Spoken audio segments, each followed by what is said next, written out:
The election of 1828.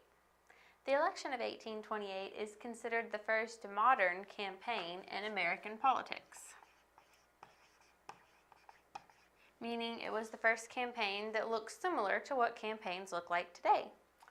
Andrew Jackson had the first campaign manager, Amos Kendall, and Jackson also produced buttons, posters, and slogans to support his candidacy. And these were new things to the political campaign.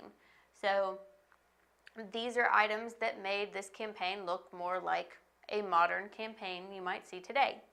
These men, Jackson, his manager Kendall, John C. Calhoun, and Martin Van Buren, formed the beginning of the Democratic Party. So you'd had the Democratic Republicans, who had been known simply as the Republicans, and this was the beginning of the Democratic Party, a separation from the Democratic Republican Party and something different from the Federalist Party that had existed before. Meanwhile, the incumbent John Quincy Adams ran a more formal campaign, with little of the flesh pressing of Jackson's campaign. And flesh pressing is a term used to mean meeting, greeting, shaking hands with possible constituents or political helpers, someone who could donate to your cause. So Jackson went to lots of meet and greets. He shook hands with the common man. He really went out there and shook hands, gave out buttons, posters, repeated his slogan, talked to lots of people.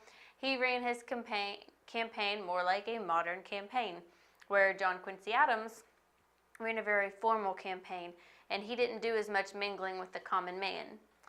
Adams also tried to discredit Jackson by labeling him as an adulterer and bigamist, because Jackson's wife hadn't been officially divorced whenever they were married. Now, when Jackson's wife died during the campaign, the popular sentiment returned to Jackson, and he won the election by a considerable margin. So Adams tried to discredit Jackson. He labeled him as a bigamist and an adulterer for marrying a woman who was technically still married because she hadn't been officially divorced yet. And this might have pulled a little bit of the popular sentiment away from Jackson, but when his wife died during the campaign, popular sentiment went back to Jackson because people felt bad for him, and this thing that Jackson might have been able to put a negative, or that Adams may have been able to put a negative spin on about Jackson, was now out of the picture.